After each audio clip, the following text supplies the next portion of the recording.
Hello and welcome to PA Academy. So in this video I'm going to be showing you how to construct a perpendicular line when given a straight line and a point on a straight line. So this is what I mean. So first let me draw the straight line.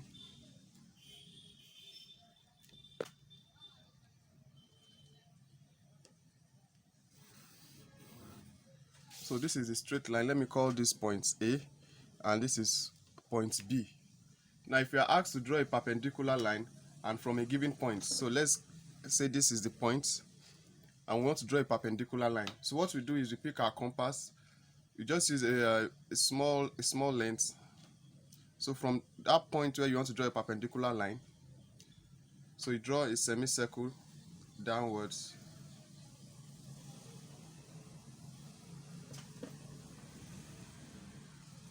So we draw the semicircle. So let's call this point point 1 and then this point 2. That is where that semicircle is touching the line AB.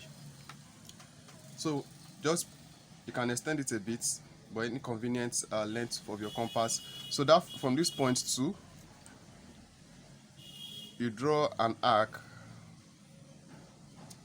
Then from point 1 also, with the same length, you also draw an arc. So where the two arcs meet,